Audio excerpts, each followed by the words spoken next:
Lai kuang ale atriante Season 3 bunga na Ziak tu chante a Matthew apa Ti chuan lai kuang ale van pianga te chuan aizol lu tin siam pui pa pulwai te in kota lal bela chu ading dat maya siam pui chung te po chu an lo dak hiang mai Heile robul kan thu lo le don mange Puzon te in tiang reng vela thlen hi chuane kan hoi kual ani hi kan van pianga de do la so kor chung nen an hoi kual vela kawahan ten tak lalbel pheideu thuai teang u karila tram ui sathi thun tin lu ta hoi lut vung imak hei chu aizol ani hi ivi sina munani lo ti khan ngoi reng khan lut ve photte la ya helai in hi tu tange khayo babel in sang sakatu mem ni kumni chung lekin aizola hian concrete building hi apung hluai ani hi anvan house don tak em tin bela da ani ngot mai khoya poisa hinge mo an nei zo zai don ni som sari le pani in hlona chu an ei ru vel hle ang tin lai ku nga pona thlir luta ente kan lai ku nga te khu in ti fingsi hetiang in satur hi chuan house ka ngai house tur chuan mo hausak photangai tin ro bula chu hetiang in sak hi atul na ka helove an lua seng lo so van pianga te hola so an han in sap chi baya lal som te la so nui song reng mai ka wa han ten tak hausa chu ni la cho hlir ka eyak robul khovel mizorama helai in sa te hian pin danan nga berang a tin lu taron chuk ve a ka helo le lu ta ma selan hausa ni hi lai kung enge kan lo ti ve don van pianga la so athian te ain vaya ngai sak tin robula chuan mei ziala zu an lamhan lawani somole robul ba ka thil min lo hon kha phor chia ni lo walom ti hian lo dingila pianga so chu alo phei maya lu ta po in nu fen nuai aron hon sakha tin lal bela nui lo hon ma sela man tak lo kanu patan hi chuan in dan na muchuak tui Nobel Prize pek tla kan ti in luta anui khi suk pulai kung helama engen lo din reng tiru in chung lama lutila solama zanri abarin ti ani lom ni luta engen lo thlir veng tin puluai chu bareli pom chungin nalo kala kha in buai le sia kan lo hoi kho thong vel mai ani hi puluai helai in hi tu sak nge tun ma khan om ngai silova anwan house om em ve lai ku ngana tia puluai chuan nui suk pa in nia hei kan kho chak u nau ten helai mun hi an ron leya sum hi an nei khopa ti hian an sajui ta ni hi kan u nau te tin kan lo kuang kwa kan ram kan mun tha lai an le zo vek don aron ti suk wai chu aram mi teram chu in raman lei ani mo ani le kan khuwa le tuyan niam heng ho hi kan unaw te tin kan kuang kuwa ani hian min unaw NVM belan na tiya siam pui pa pulwai mel chu atak nga ka afanu bareli chu midang pomtirin bela te thian ho chu amel nang ni ho hi in ho ringot hau lo mai kati thil hi thui tak ngai tua tur le soi tur hi omasin heng kan unaw tia kan kuang kuwa te hian ram mi le chan wan chu mai ani lova in lua mana midangan lana aram ni se to tak inan le zel si sum la hi haral tlan din mun phu lovin an nga sia hei aizol lama phei chuan rui hlowan ti hluar an ti le zel ne kan kuang kuadan hi en non anga yani atia khoimo tu te nge chung mi te chu puloi engen pe chua mai lo vi sin nei lo em ni kan sei puya hian dek ron ti te se chung ho chu ka pet zungar ngar trong thu mun ma ni ila kan ram hi heng ho hian min mangai pui lovani sum siam na atan le din mun siam na atan bak min tilo tin luta ain hum ru hle lut vung enge lo thin rim le vak i rui to lo kha thil bul baleng ma khelovin ri lut su puluai han soi zel te awahan mak ngai ve kan rami kan unaw te tia kan chal te hian min chu maya nge lai ku ngana tia lai kuang soi zui vaka ngai lo thin rim turani mai lal pa wa te poi ka chuak dona mon le tin lu ta meng hruk nia nam khat u naw kan ni na la ya zongan din mun kan tuam hlo mangai chang te po omang ma sela aram mi re chanwo ang chan ven tum hi a thalowan Chu mai ni lovin mai na min en let lo chuan kan tan mel ma an ni thei tlat. Hei tuna po rui hlowa luar tak em hi puluai chuan atia.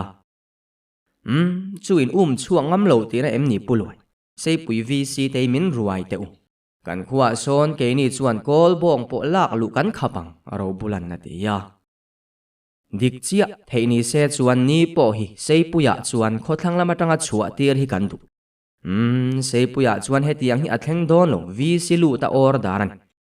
Zu te han rui thin bok maila ram le nam himna tan chuan chem sen lu ta na tia. Atok so an lut vek to lut veang u. Lut te la hi indu hun huna in phun vak zel. Ma se kan ramero kan veyanga yani. Toitora ro la kan sorkar hian kan ti to pangan tia. Ti top chu soi lo tun thlengin sei te lama an lakala ni hi belan na tia. Nia hetalo phun chiam hi atru lo lut ve photang u. Puluai zanria khalo bar ve ula o lai ku ngana tia. Kalphung thar le lo zofa te politics abumin kan om reng mai. Kan ti ve lo vangan tia an ti ve vek tho. Kan kong te la chesi sakor po tangang ti lo om. Asim simin midang aya dang lam. Midang aya thani tum te an thalo si lutana ti ve dua. Lutai soidik ma se chat thala muro phun chiar si. Puluain kom char pa po su avahan salian rem vele. Aizol hi zong in hausa enge mo in ezon na ni hlom le. Kan lo zin masak te kha chuan rangwa in naran. Belan na tia puluaya nui suk. Nia so enge mo an ezon na ni don hlom ni kan tlo po lo khopa. Dor le thil dang ezon na an nei po ka helo. Motor an leya ti hian an hausa thut ani mai. Tun lai chu hausak thut na hian zoram khopui hi atua malom. Thiam na le fin na thorim na telovin kan hausa thut hlom sia kan ramin ala tuar don ani hi. Ting pui khalo in ru. Piang ate anin buala ni ang puluai chuan atia. Lai ku nga chuan trong an tum zuawa ma se ro bula puin alo trong khal. Puluai aizo lo kalve chuna hetiang thing pui ringot. Heng te chu sei puya po kan nei ve. A sen chi dai deuh te om lovem ni. Imak pa van piang apon alo hon lovem ni. Hetiang thing pui fepol in hi puar chunga reilo zun na tam du si atia puluaya nui suk. Chu tilam dai mo bulte. An lain bual tho sia tiru helama lo lu ro. In bula om hian wama ma se rui lutuk oilo. Karu le tin pindan lama ahuya. Rui lutuk lo tur ma se rui tur tiru lutang. Van pianga hian karem te fen nuai alo hon lawani chuan ka chuakang. Ashim rimin puluai hetiang hausa thut ho hi khotlangin ensan teu. Keni po par ku nga te ho ensan kan ngai lutanatia. Puluai min hiam te. Aizol kan zin kha to nen kan ruilo po heti kan ni hi tin lai ku nga ain thlafung hle. In ni ang in niya in bula om hi anwa. Bela khain du to kin thli teu. Leng pui kholum uap hian luatina ni hi. Luta soi kha adik thui via vasin kinapa. Hetiang mi kutling lawa hausa te hian sual thupna atan ko khana tho lom an tho wara. Ko khan pol ranga sumin an vom fo bok. Ko khan le NGO ten sum thiang lim lo nia kan ria thi nol ngamila. Heng mi te ho hian sual thupnan min mang lo se puluayan natia. Adik chia ko khan hi sual thupna. Tholom mga langsar taka chan vo chel na muna kan mga chuan sual atingam pa ni hi. Lalbel han thite. Zuin mi ten van ram kan kai don lo ti thu. Ru mi ten min sarmon khum naram kan ni hi. Tin lutan no waban. Nia khalam khachu soi to lo vila zu kha inang u. Puluai soyang khan tuma rui noi lo wang an tam si lai ku nga chuan tin an dot khal mai. Tlai lam dar li aridona. Siam puile som te chu in chainal farhanin an thua bareli po in bual fai wangina zuang kual vel bok. Raju apui khan duat takina zui duan mai. Boite pa khoya nge bela te chu. Zanria kha chota bar turan ti sia ma sela an nilan bo dai. An thil tur kan hon te po kan la pehle ne tin siam pui ameng moi lutu. Pindana trangin van pianga chu vai chapa le vai kor ha ina lo chuaka. Athian te lo om lo le lo re dia ka mu chu makati le. An om reng tura ka ngai sin. kanin ti fai vel min lo hak tura ka ngaya luni mi paho kha khoi angen omi ria em anni hoi an lo va phei ngot te aniange tin pianga hoi hai hle siam pui te nula luni chu anui te ta pianga melin apuluai te pindan chu ako boi te nu karin dan chia lut vunga te ho hi pa pindanan om kawa kowange tin van pianga kalnui sun suna o anzian la thak mi alo tina em ni somte nupui te nei ve to in pui tin lamte an pan tawang ti na kalaya ti in siam pui aner sak in tharun mel te vin pianga chu aron da ka he lalbel helamain lo om ve kanimo darli ridon sia pheilam zai kan rel don em niang atia lalbela tongman lova lu ta pui chuan alo chan khal helama om vek lovila solama min muang chu van piang mo lutuk mizorama vai thuamina in thuam vela ka van ten tak van piang ini na hero kumara inilo enge vai thuama iron in thuam kherni vai rama po zo thuama in thuam tu mizo bai ka e chak dire dei in tia mizorama in lak changka na tan vai thuam enge khatia min mel reng min huwa min koem van piang le lalbel min ko chuan veila van vaya aron da kani hi ati zuwa kan lut vunga tak thin hi chu tong thei chi zu du si mi thu tak le tak lo te chut ve te pianga phei toila in tiem ni layan na tia lai kung mela kan thu tak lo bik hle ne mon dule dar som ni pariat po riang mia vai piang kan nu fen hoi khai lo honem katan chuan kan nu le zu bak lung kham tura om lo lutan na tia hato ke bela thidu to su lurate hian wisan e thel pal lawange pianga in mande chuan pheila wisa e te po chak omalom ma se puka e te som ve te u tin puluai po abu ngut to puluai kan som ve te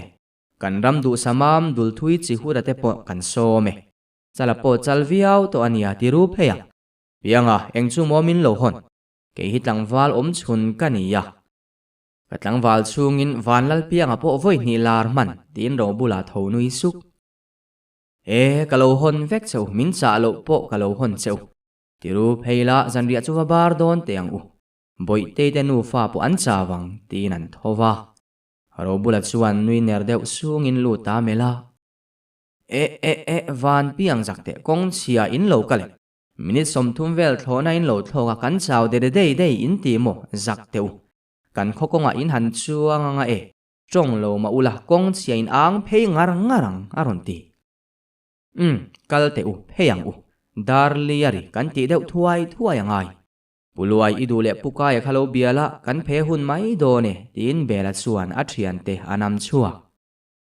chuda pianga tena an thian taran thil honan han phor zet chu lu ta po aka hau mai an be seibak ai tam an fare ta turnen lam aron hon sak mia wani tikhan kha hemi boma hian in khai ho mai don nia thil dang kha chu sei pui ho don akan phor lo don nia tin siam pui anui vara lu da chuan nu pui rem te fen nuai le thil dang chu boma khunga midang ho po chuan khungin an van hlim ole tikhan sanria bar turin pheila bela kan razuwa tur in lo siam rangem ani hi namdang sa khodang ani nen ai tur siam kha angayang van piang anatia oi ani don tak razuwa hian uisa du mi alowang siam puin natia siam rang lem nang in lo ruai don tila in soi silo tin lal bela lo phadai avan ho so tiang vai mong ching mai enge tur siam saka ngai na khu ta delhi thleng kan kala kan tur hanin an siam ngai lo an siam ang kan ve mai uisa du lo le chi liak sela ni mai uiluru ka bar zok donem moni ti in robula phun muar robula tela hi vai in tia vai bu telwa tram cholin ni kha tiru pheidoni la boiteinu razu halo ruai la pianga tia adik chia rui hian phun vak zel su anni tur mai lei phei mai tur lai ku nganati kan lal ra chu kan khualian chei donem ni vai de chuan dule atra selani mai lu tanaron tile ram kan lu tala chu enge mo ra iti kherle Raju ania Raju ti ve mai ro tin bela nui lalber mi hi ming puma in ko lol lo tur hria em Raju apo rate kan ti lo pon ma zu ti tur hetiang ring lo mi vanram kai lo tur si lian pui ni hi lok lo tin lu ta nui nivel mai te se kan soe tui thowang tiru pianga in man chuan pheila ram dua te ho po an lo kal ve karing lai ku nga chuan tin an phei bazara chuan rate chome tur chu an lei zoka puba ta inan thlen chuan puluai le puka ya te po lo omin an rimam mai hen lo thlenga lom pianga te po uisa lan lo siam hnem sia atui don khop mai ti in nanin chibaya chibairu kha vai piang te an ni kha ram dua te chu enge muin tum in lo hoi hu ni in mu nu vek kan ni hi cho minem uisa rim chu wa han tui em nupui fanau te tel lo ei chu kan ni lua rang a tin lu ta lo chu khoi lo in chibayang u in lo dam mo ram du chala po pulit tani nge ni imom mak mai ei chi munate ma enga te chu in lo dam mo siam pui te ro kan thian te vek tin pianga phar chuak in chi bai thuai ro nang ni kha in chi baya puar theilo cho yang u tin ro bula chuk thur Rajua ei turatan chome an siama khuwa thim deuh ruai tia zanria chu an bar ta ani acho ei ti tui tok lekin an lem sek nen cho ewa han tui te reng e Rajua po bu zem sira ar tui nen lo bar ve bok lu tale ro bula chu re sura to nuwa chuan mi khwal mai mi in nilo khai in lain khordon em ni ro bul lu ta pheka chu it han hluam to ania pukayan atinui sanga pukai kan lu ta te zong than tlain na thok pe si lova acho ya tal hian than tla te se lai ku nga na lo ti lu ta chuan ui cha tui hanga hop ruya a ho mai a lai ku ele in hi ka dam chan ui sa me hi chu puaran na mange ro bula po imu khong lua dona ni hi tien lu ta na suak le lu ta kat war nei la thang mani re son milin so yang kan kalphung thara hian bu fai man hi ato te mayania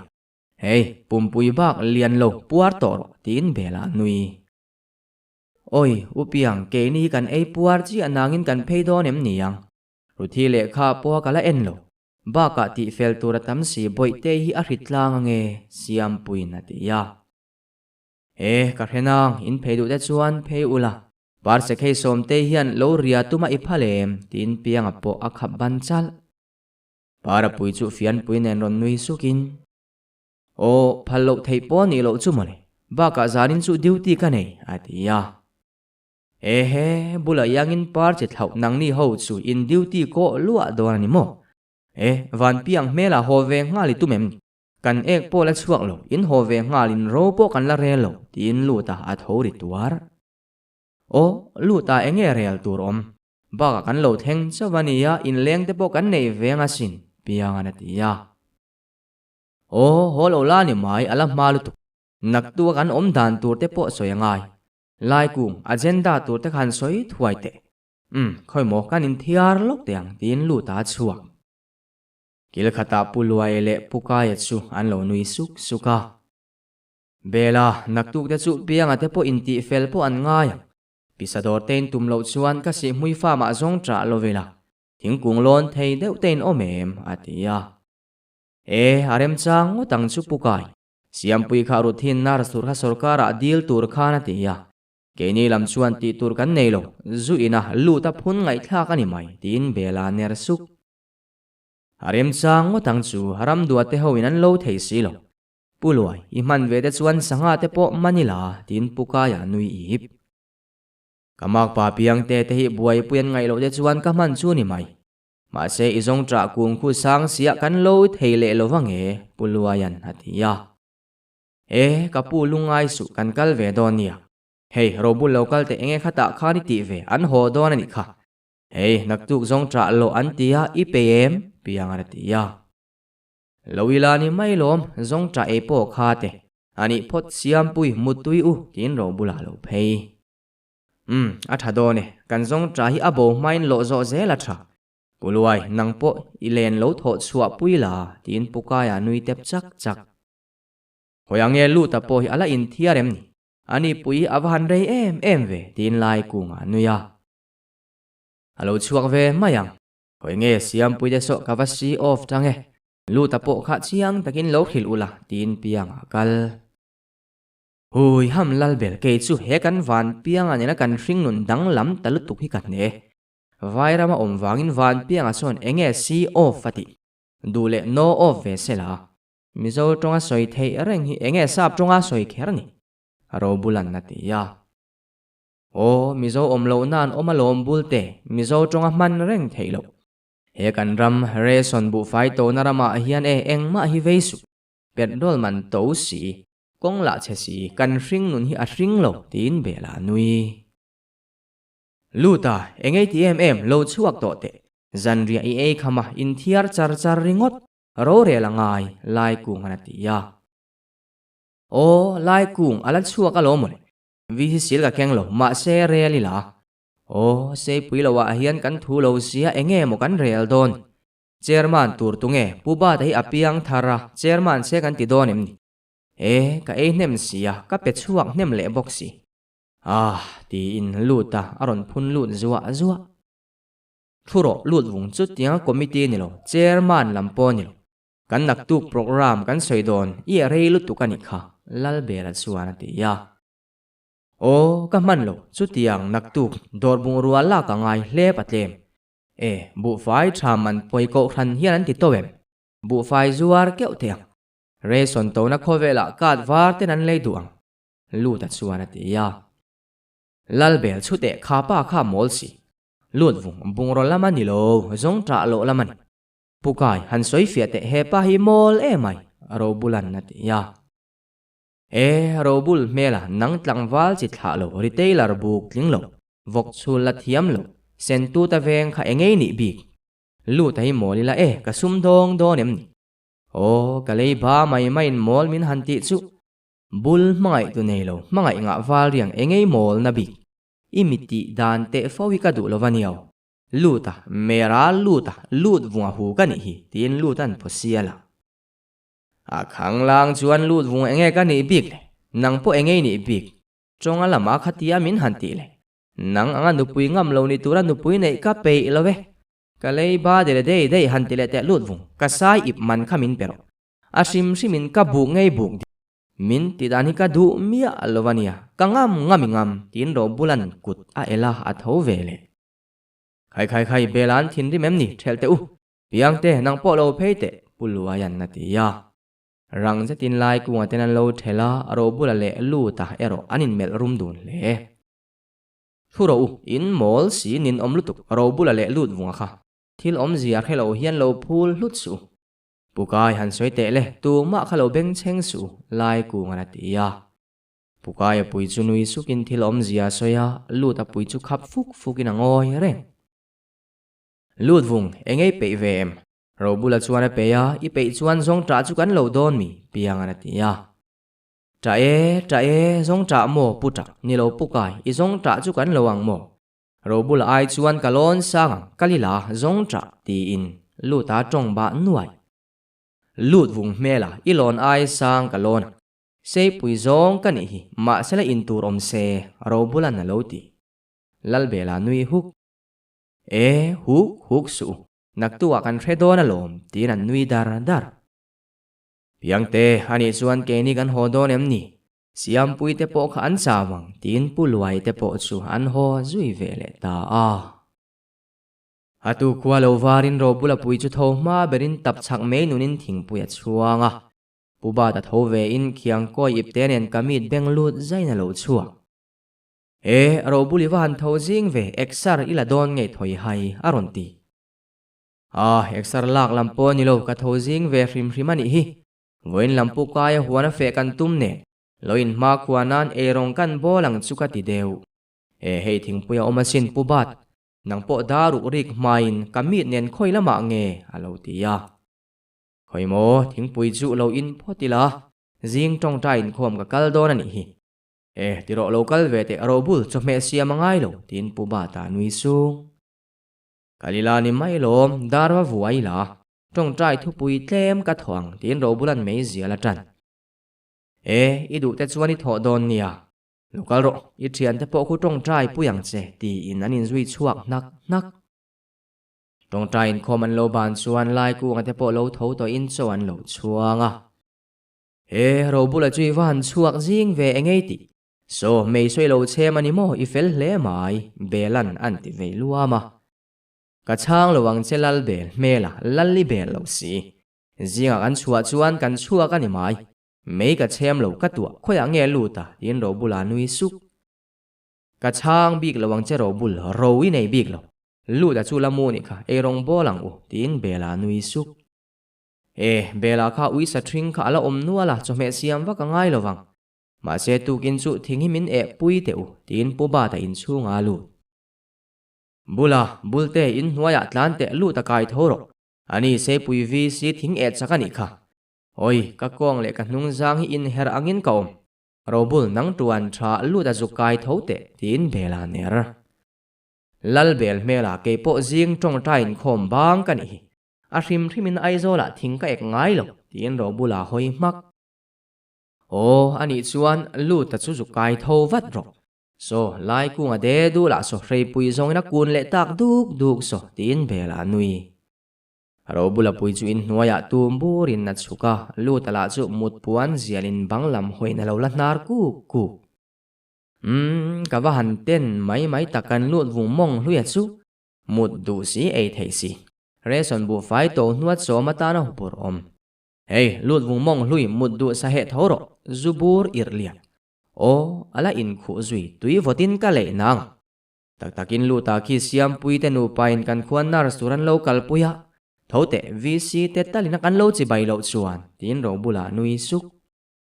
apuan sil lai leng hlimin arang lutukin lu ta ain leta chuta ron thu chuakin ame engkin moiti ro bul nars nu la kan khuwa thok tu chu tuna helai runin sum tuala ommo enge kondi nang hi mel chema la I tuana try I lo chi bai khuvut vut to em aron ti zuwa kan lut sum vung mong hlui ti sa tak hi chu nula po ni sel engei lo buai ve na tur om ba ka nula ni lo mel nars takin lu ta thoro pu ba ta piang tharin thing min sak te wati ti in ro bulan lu ta mel lu ta pui chu on ruaya in nging loi khopa nai nam mule kan trong trai chana kan don nan hi danglam thin mange ni zana uisa min tira tuk in zinga thing le dai aho shim lai kunga puzon hi mi khwal tha adu lu tuk hrim mumanga zui nu mu line enge ro bul min kai tho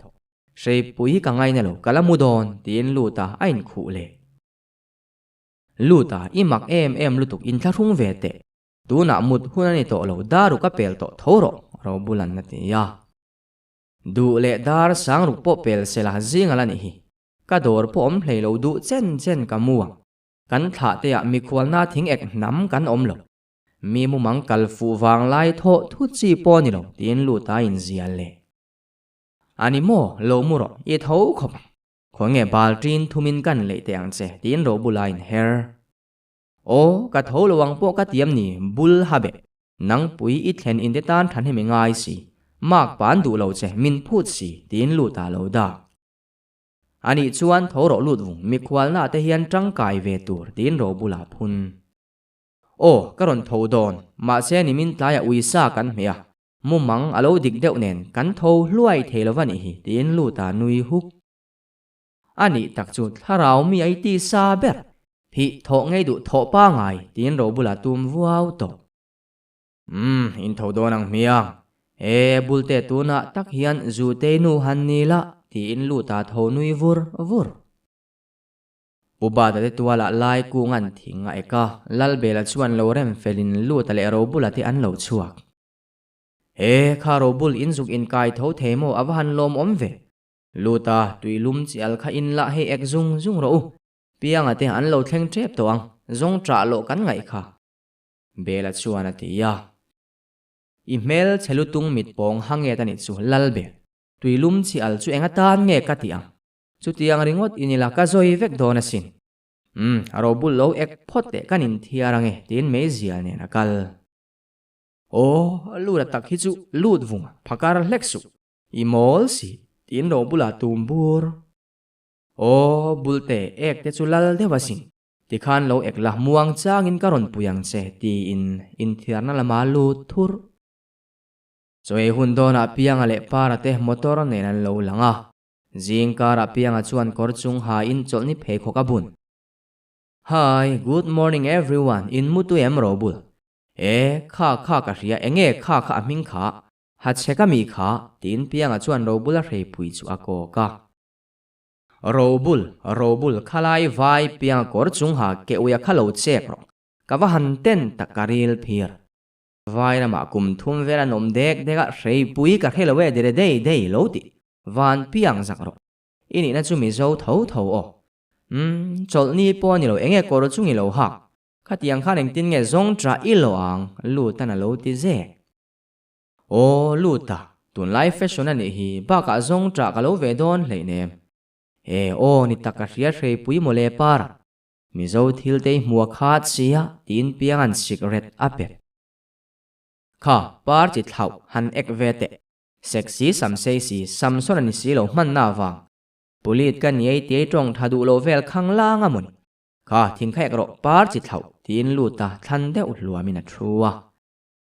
lu ta ti kher kha chuan min ko to su ka ti kha nu pui te po kan nei ve to tin lom lo che tin par chuan thinga ek dik chia lu tai tong hnem ma thi pianga lo ti ve du su kan zo trep tin bela ner suk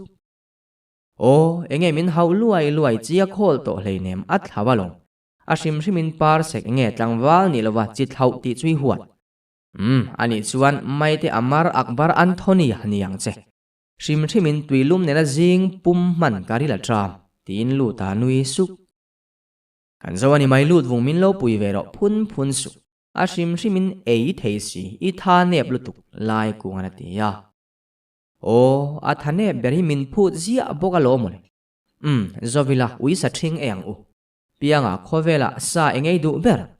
ke chu ui sa adota ui sa thing tin lu ta atho khain zo dua ka lom bela van lom om em tika chuan kum khatla ni mayang kiru tuk thuan kan pe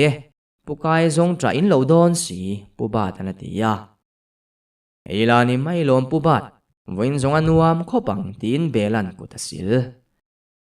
anom nangot tura om lo phim ku ka sa e hi nuam lo zong tra ka lo hlek lowang lu ta kut po sil su du le nuam teo khan sil sela zong tra po lo te se phim ku ka ui sa thing e ka pe lo tin ro bula tum adik bulte email sianang ini fik tuna chuan in du theidin huna kan ding keu kha khalai kor chung ha kha in tur zong te phim ku kin zong tra kan lo ngai lo cho po chu ti bok tin lu tan le lama hoi pianga somi le so anin thurwal le tlat to eng tin nge ni yang ahun ma kanin tir chuan zong tran lo theilo ka hlau si eng tin nge ni don baga kapu jon po piang thara jing kar tanga zu lo ti hi an zaum lai ku ngana ti ya la ya ho e mai kha pianga va bete nang vairam ritrana I thuan o yang tin bela nui lo eru ka va biang e lura te hian ma na an zia khan la thak lovani hi ti in pianga chuak aho e mai dule ti tawang mia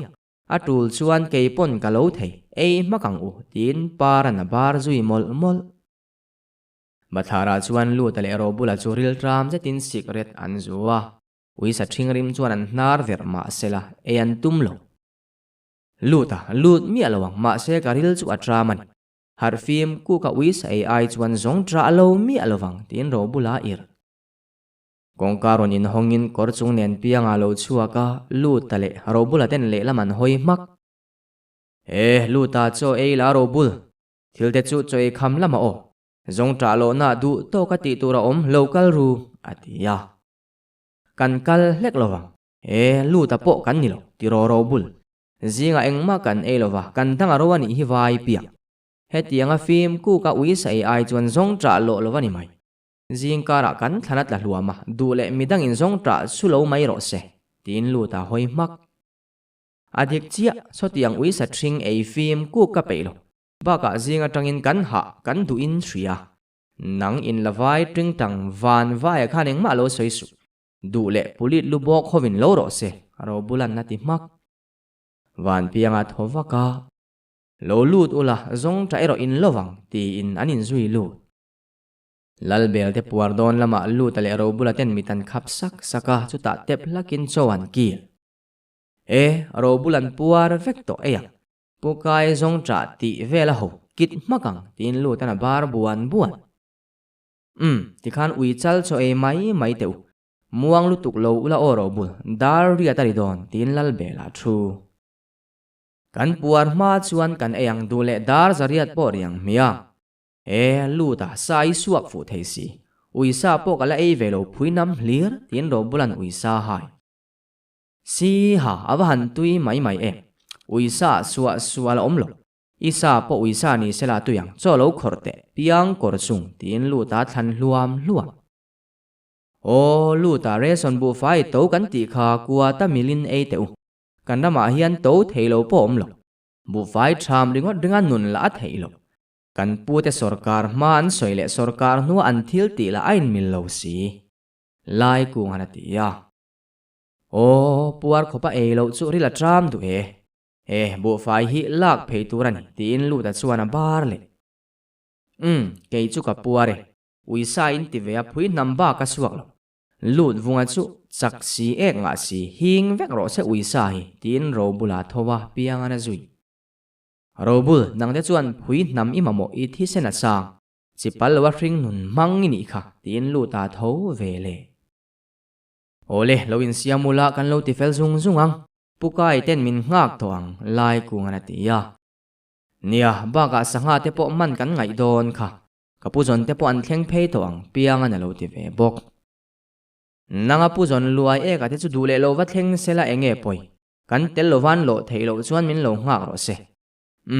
lai ek khoi mo kan in thiar le lok tin lu ta dai kal in lampanin akal le mani lu ta chu kha za ta ya ain thiar lo ani chuan apum puya ke ang tin pu ba ta lo nui suk anin pe vek to nuwa piang motor lo kenan thu thapa lu tan la nga lut vung ire lu tuk kan kal san don se lal belan na ti ya ekin chunga tangin kaman trep lal bel zu khain pai mo hei kain sang har vekania aron ti zuwa ti chuan pukai te in nan thlenga som te chu in chei zai na lo chuak chia uparin lo thleng mo darling hei voin chu usiam pui pisa ka dor pui done atia ole sweetheart thatak khano ipa te hanin pe to em par sekanati usiam pui pa nen in chungan om nung lama ram duaten in ken turan buai pui mek tin som te akala oi mai te par sam sei chi kholan sweetheart tan tia karei darling bula sap tonga in mangai zo tonga in hau ho tin lu ta chuk lut vung phun dua na munani lo avot si para khoya nge in hnung lam chu puka po chu in lo wa han nei ro pui ve para I pu zoni thi thu chela rowi kho manga tin bela nui in ho mai helama an om kapuzon chu ma enga te ho ruai tuma mon le tin par hovin nan pheya in hnunglam thlengin aram duale chala hovin ma enga ten bungruan lo pulita silai keng phalo ho chu ke kor bul nen khovo ta exalin laim ni ei chimun kan ram dual chu iwa han mam em ve pulit ingei ani mo mommi du si aro bulan na ti ya nia kan puin huan mong lam hunga ti sia tham kot ne kan lo ta ni hi robul nupui kha ila nei lo tluang zelem ni chala pui chuan lo ti kau ka chang lawang che kanan chal I na kha thok ro ming toy tang ho motora hian ka chuang lowang tin ro bulain her reilo te a in chunga tangin van pianga te hawan lo chua ka lai kunga kianga chuan police nulani om tak pani an lo ding chuta ram dua au thata ma enga te ho rang lutukin an lo in kheng khong kha mo lal bel ente hei khong thut ho par se ka chu samleng suwa binan saluta biche mur dek hega velama hoi nunglama in her lutanati bela luta khatang motora khan lo khungte lut vung helai se puyani lo pukai eng ting e kan kal don em ni lai ku ngana ti ya kan man chuan kan kal mai don em ni ang ram du in lot zo em hei lu ta ka tho pui te han local ve dona hei hima nu ni e sai ani hi fa nei to nain zong lai tho o chuan ani hi beki constable ani ya zong lai an ni e tin pukai a khivar var ani mo ma nu ni chu ka mu hnui ang mange in chi bai la khoi angen chuan don ke hi lu ta so ta sei pui vi si ka ni dor kai ti in na chi baya khoi mo lalbel kiang te par lu buk kan lut bunga chuan ka ti tur min ti khal tlat ani mo in wa han fel ve khoi mo ka lo chi bai ve te ang cheu zu zui pa nia hei lu ta hi chu a felasin ke hi tlang wal tik tak robula of sei pui vi si ka ni hi bu deng khol ka ni beki chu tra lim liri honang kalila robulan na ti ya bekte kan robula te pula khan chuang ro ramdu nangni ho khalu du le kalang u ati ya tum deu burin lu da chu motora lu ta beki bula robula lo nui deu vur chumeli robul itong hnem ma ati tum bur mai chuan tlonglam panatlanin sai rang pel dewa cholin zunram thiaran rota enge mo hazunan ti sek le kan la thleng don lovem ni beki kan thu dan ngain thu leang o tin robula chuaka a ho thu dan ngai om lo robul nang pui ilo thu puak durange tin lu da ten chuak vele kai puluai helai in chu an lo va sa thato ve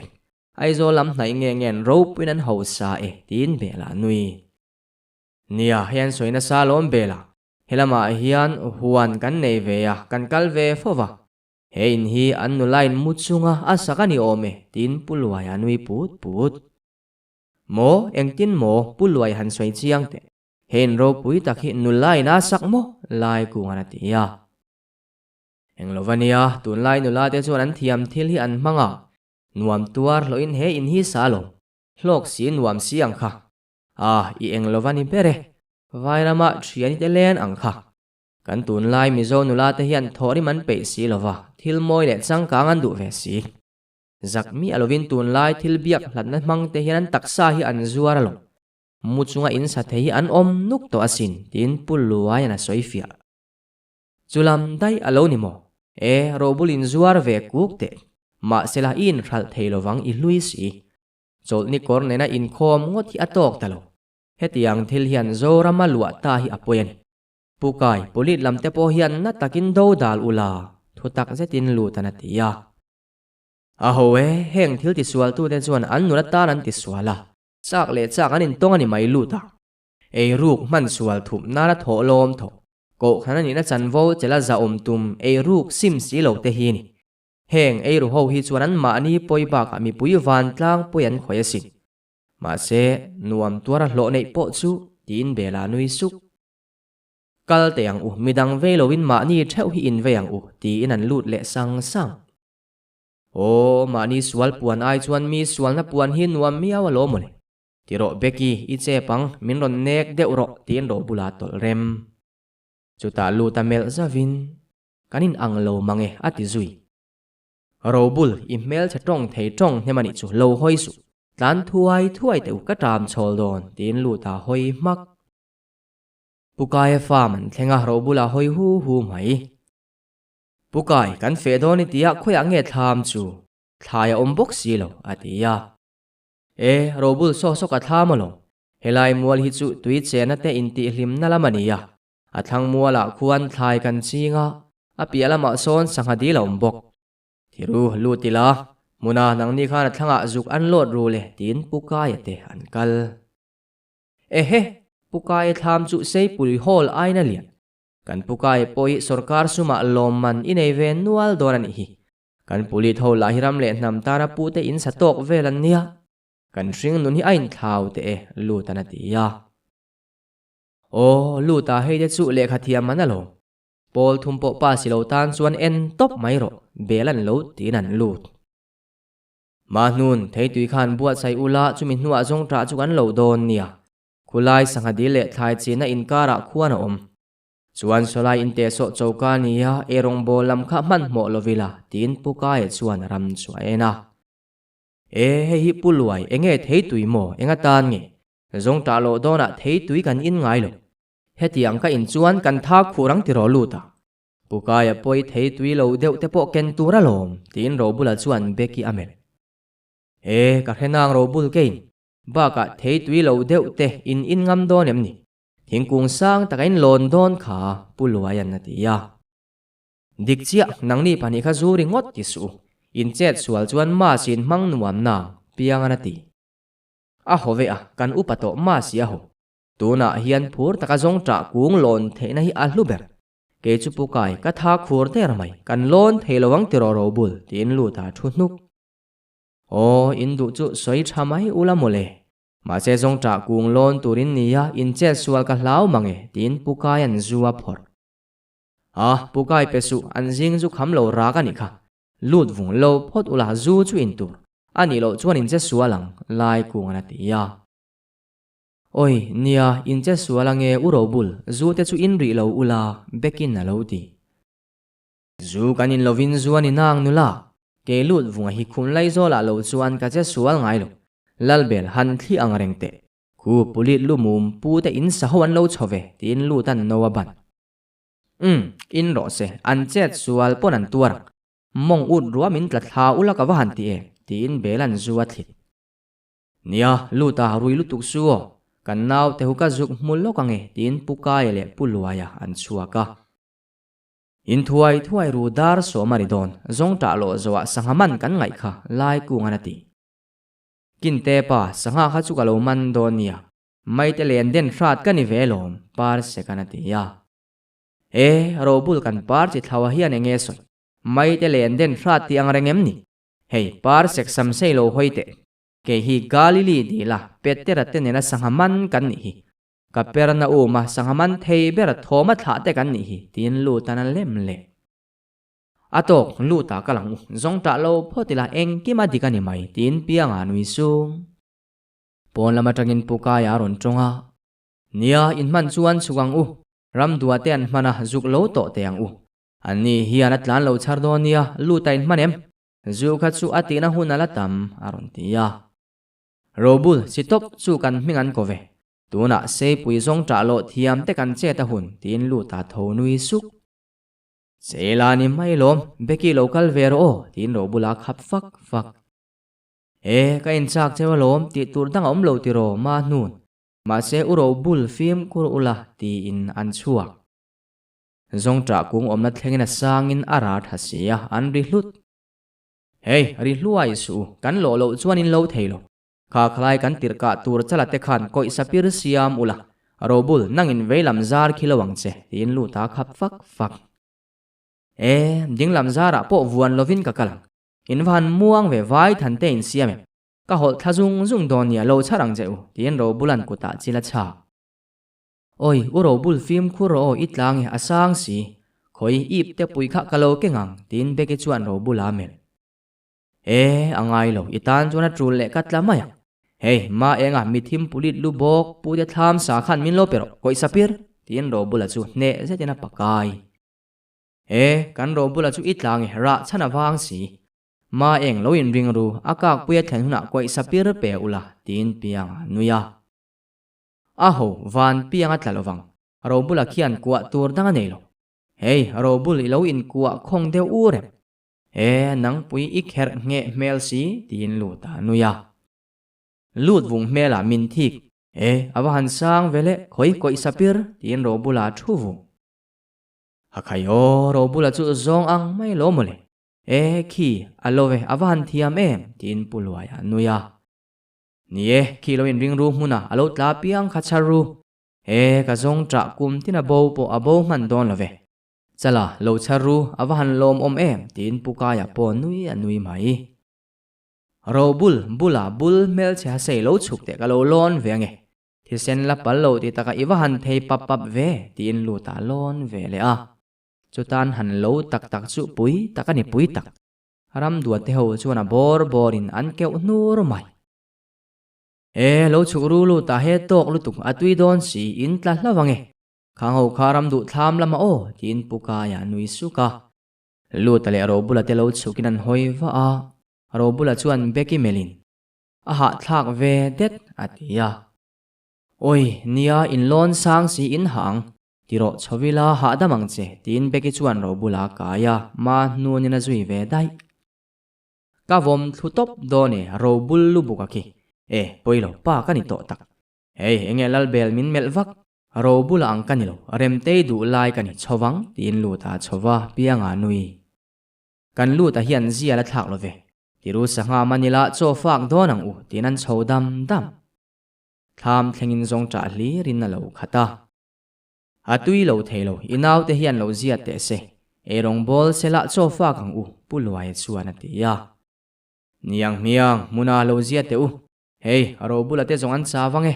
para ho hian dil sanga manang o tin len apora. Lu ta chu tholuam luama lo thengin pukaya mela midang chu mel le in. Tu ma khache su. Mi kan ha dang ro em a hrim hrimin pukai kan roya re vek. Par sek len khalo laban ri su ka dengang che.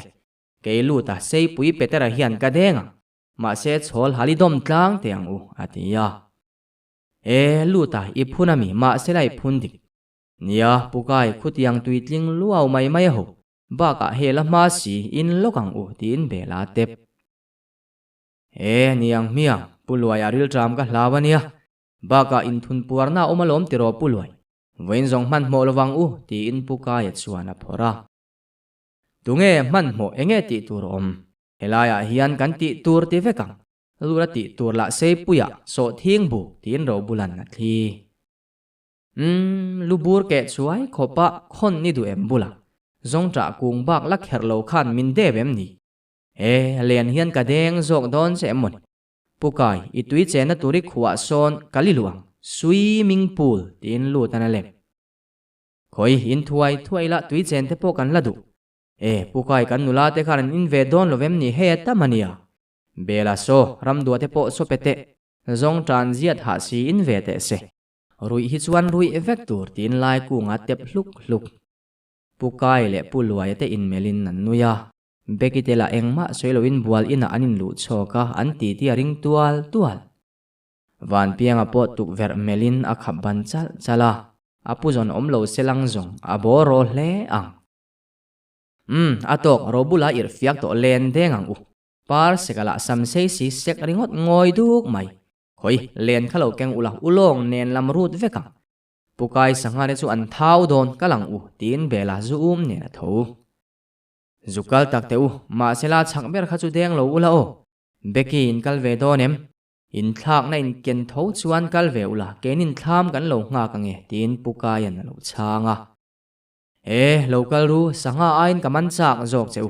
Luta lo zukal ru bekite ka lo nga kang ti in ro bulan luta mel. Len pom tu nin luta lo hoya. Ro du bula mela eng moisoy. Nang hikati tur tak iti may kadengang che atiya. Kal te ludvung ini nakhero. Ro bula chutlang val nang chupulu tay ni ka piang at suan tinan chuk. Nia heyan in thak nga kan lo chom chuk don nia luta. Kema tlang val ro bula hiyan o tin ro bula nui.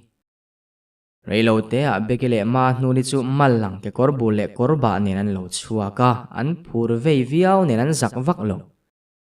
Oi uro bul min lo ngak tak takalo khoi in kayang u achuk si tin beke chuan ro bula kain nakwa deu. In nal le mai voin chu lengi bob man tu ni ka chak mange. Dik tak chuan ka hring nun hi ama si tin ro bula nui suk. Par sekale lu tate lendeng turin anin buat saya lal bela chuan sangha cholo pe. Loks lal bel lenden in tumem ni. Kei ma ro bula hian kalo deng ange.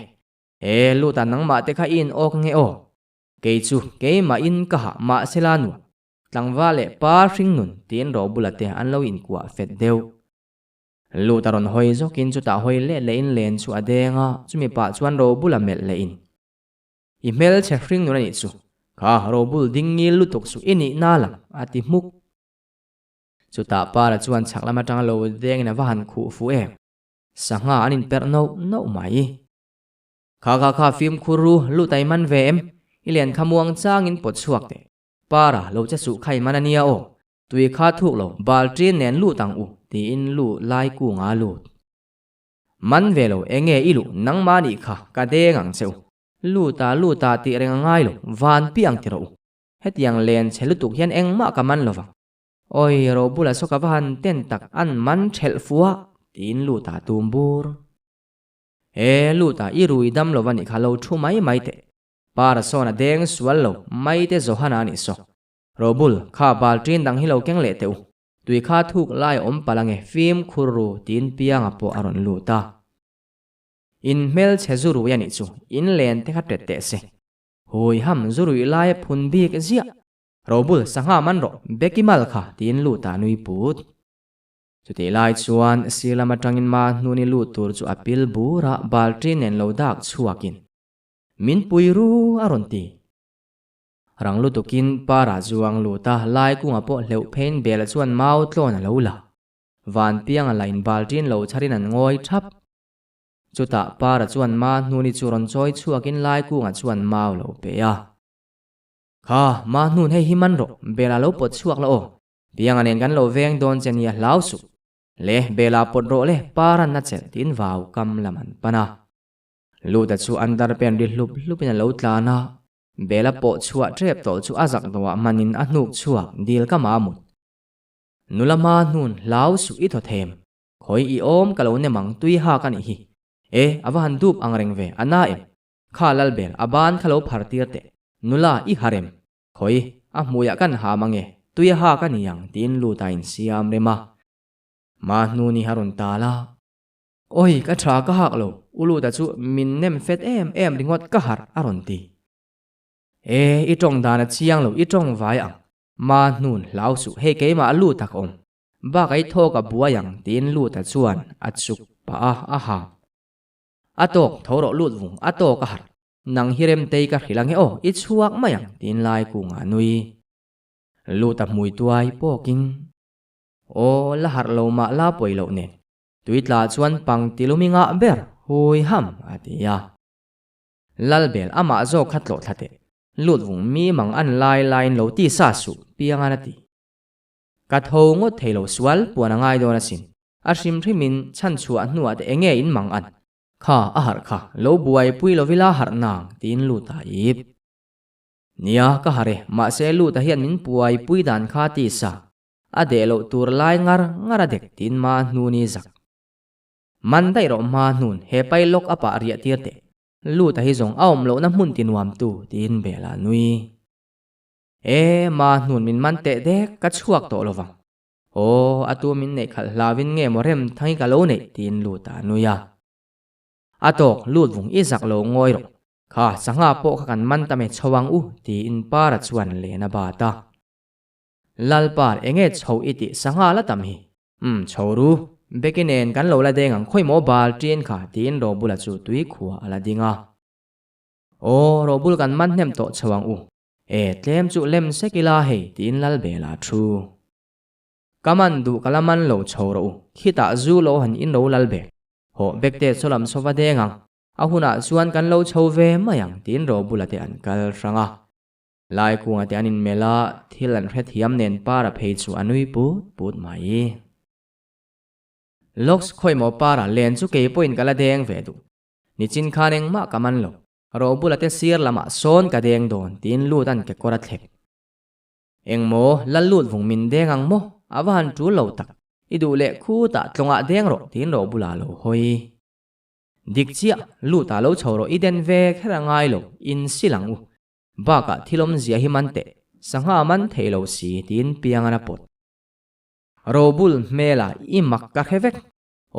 ngai na kong hi awan mak tin lu ta kal amak lo nang ma khai mak thik tu lian kan ram tui khwa te kan pi zet emin thalan tu mem ni piang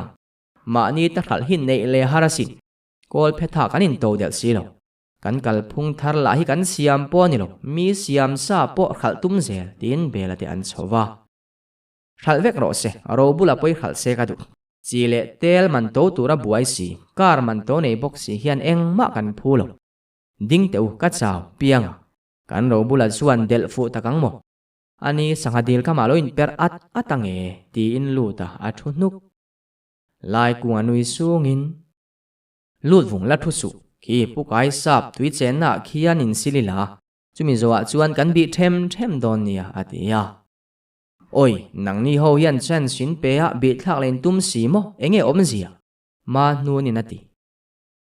ma nun soi vak tura om lo du le kan chho tlang don nia robula kha meng dikem tian en don ani kha paran natia an thu thap heti lai hian robula zong na thial kara beki apota beki lai de bok si lo tang ven robula ding u bekte you are my this khovel tangwal senior thianglim robula min lausu rei lo te he hring ni ti hring te bekte tang tung lo te aizol nu lai ni kha kum tluang run num nu thai zuwa pa tina potle I robul min muange achi lo baga kanin ret sawa he tianga omte chu nangpon easy min tiang atia easy lo hi lom ka hlau bekte mi pai nula easy kan du nupuya ta ni ro nula thiang hlim ma se tu na chuan posia dik to lo tin robulan apot le tra atop ta thut mai beki le robula te in kar hi eng tin tak ni zelang mo lula te hian bi thla se kan ti em le